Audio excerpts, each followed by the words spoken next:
For one of the most locked down cities in the world, finally a pathway towards ending them for good.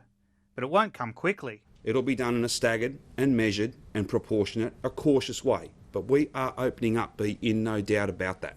The first bit of relief will be triggered once 80% have had their first dose. That's around September 26th.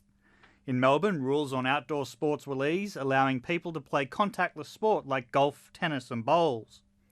For regional Victoria, masks are off in hairdressers, while senior high school students can head back to class. In good news for parents, schools will begin to reopen more around October the 5th. Most students in Melbourne will return to on-site learning. Then from the 18th, prep and grades 1 and 2 students will head back for a few days a week. So it's staggered, it's balanced, and it's about limiting the spread of this virus. But it's when the state hits 70% double dosed that Melbourne is finally released from lockdown, likely in late October.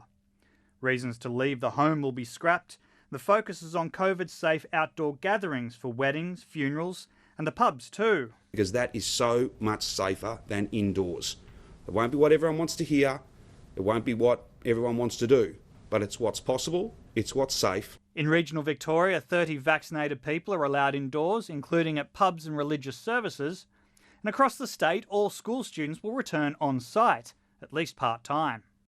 We cannot perennially suppress or permanently suppress this virus, because remaining closed forever has its own cost in every sense of that word. The final major milestone will arrive when 80% of Victorians are fully vaccinated, hopefully in time for the Melbourne Cup in early November. Across the state, 10 visitors will be allowed in homes and 30 people outside.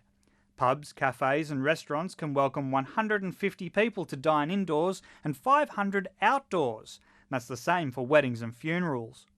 All retail will reopen, but people are encouraged to still work from home. Masks will only be required indoors and all students will be back at school. It remains a tightrope between ensuring that our health system is not overwhelmed, but also being able to sustain us in our well-being. Life will begin to resemble something normal, but only if you're vaccinated. This is, in my view, sadly, too harsh for too long. I don't think it takes an epidemiologist to say, you know, if we're at 500 cases a day and we reach that 80% vaccination target, we're in much better shape to open up than if we're at 5,000 cases. The Premier was quick to warn that nothing is guaranteed as the state opens up, but at least now Victorians can see the road to freedom. Patrick Dybell, ABC News.